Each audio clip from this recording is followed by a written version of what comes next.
What's going on, guys? Welcome back to the channel. Now today we are gonna try diagnosing the avalanche. Now a lot of people from YouTube, a lot of the viewers have been trying to help me out. Jay Brown, shout out to you for really trying, man.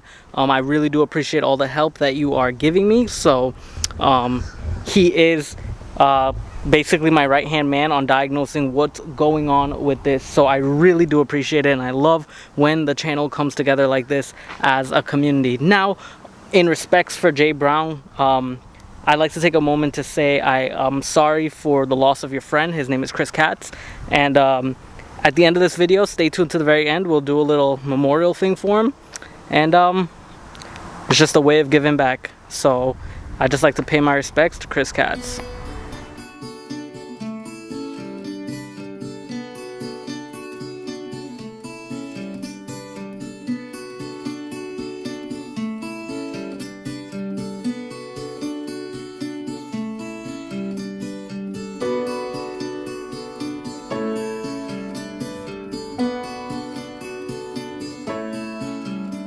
So now the episode must continue. So what is going on with the avalanche? If you guys haven't seen the other few episodes that have been out, for some reason it's taking a lot more fuel than normal.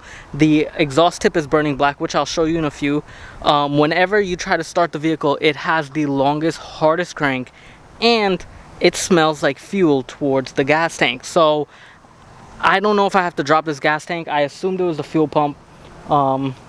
Jay Brown has been telling me it could be other things, so I'm going to check that. Someone else, Frugal Prepper Garage, had told me that it could be a leaky injector that's dropping into the cylinder, and whenever I press the gas, it opens out and neutralizes the air-to-fuel mixture, which causes it to start up.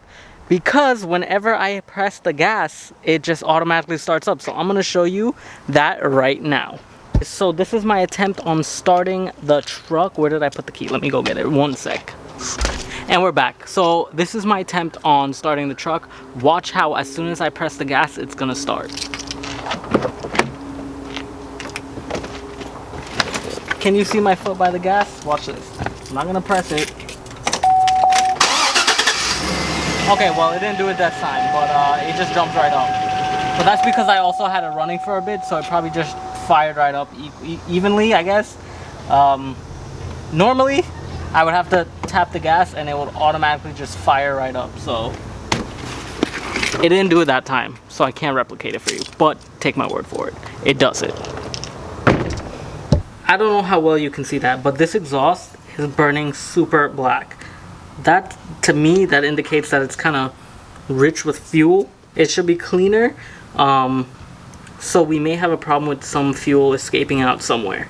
Okay, so the first thing I want to check is my air filter, because it is burning a lot of fuel, and clogged air filters can cause problems with the richness in fuel. I want to make sure that my gauge is actually working right. We're going to go through these little diagnostic steps one by one to figure it out. I'm going to do these episodes in parts, because if I do have to drop this fuel tank and change something in the fuel system, y'all already know that I'm trying to do an entire rebuild of this avalanche to restore it back to its original self.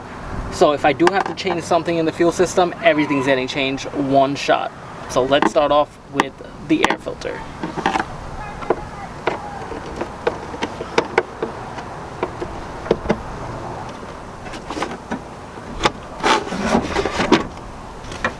So the air filter looks pretty clean. It's not clogged in any way, shape, or form, so I'm guessing the reader is reading right.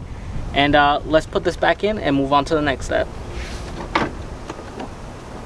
Second thing I want to do right now is, because I'm smelling gas leaking whenever I turn the vehicle on, I just want to make sure that there's nothing leaking out of any of the hoses or anything.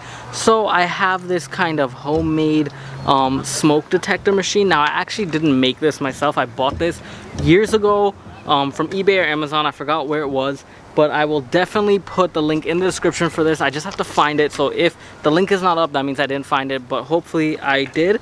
So it basically is just this little valve that goes here, and you hook this up onto the battery, the positive and negative leads, and you put some oil on this little wire thing on the inside, which if I can get this to open, I can show you. The inside does have oil.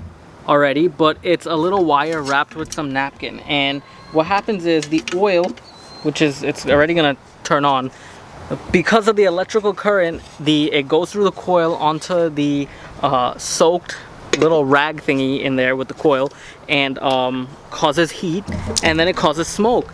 And because of this valve thing, you hook it up to an air compressor and it pushes air through, so the smoke starts flying out. And that is my homemade smoke test, which is not really homemade because I didn't make it, but somebody did, and it's really cool. It was definitely worth it. I think it was like $100 I paid for it, which is definitely way better than paying for some legit smoke machine, because that shit is expensive. So I'm gonna find this, put it in the link in the description for y'all, and let's jump in and try to get this found.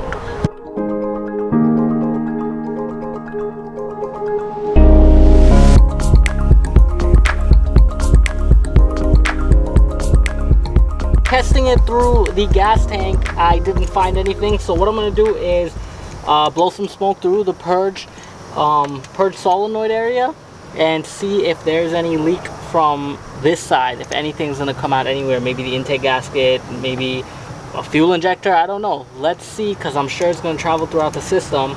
So let's remove this cover. So we want to remove this. This is the purge solenoid right here. So I'm gonna unclip this.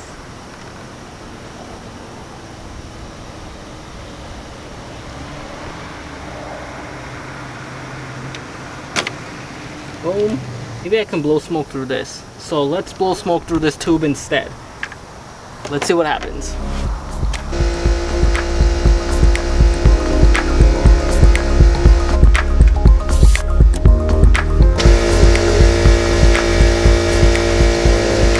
Let it flow, let it flow. So what we're basically doing is putting the smoke machine through the purge solenoid area. I'm gonna put it through the tube. I'm trying to see if the smoke is gonna come out anywhere. Maybe the intake gasket somewhere around that area. I'm trying to figure out if I have an EVAP leak somewhere that's gonna cause me a hard start, and the fuel smell. So I'm not 100% sure, but let's just take a look and wait till it starts. Alrighty guys, so test number 2 has officially been completed. So basically I ended up smoking out the solenoid, the purge valve solenoid, and well, this little EVAP line here where it goes on to, and nothing is smoking out anywhere. So I guess we don't have some kind of leak. This is very weird. Well, I guess this is part of the testing. So next thing I'm gonna do, I'm just gonna run my scanner, make sure that there's no codes. Jay Brown also told me to check the spark plugs, make sure that there's, just to see how it is. It could tell me a lot. What he recommended was that I change this valve, because sometimes these cause an issue as well. And I don't know, but if I'm gonna go change anything in the fuel system, honestly, you guys know that I do want to do a whole series of redoing this entire truck. So what I'm thinking about doing is just replacing everything: pump, all the lines, the solenoid, fuel injectors, just everything. I'm just feeling like giving it a total overhaul, because that's the plan eventually, to rip this entire thing apart and redo it and rebuild it and refurbish it from ground up.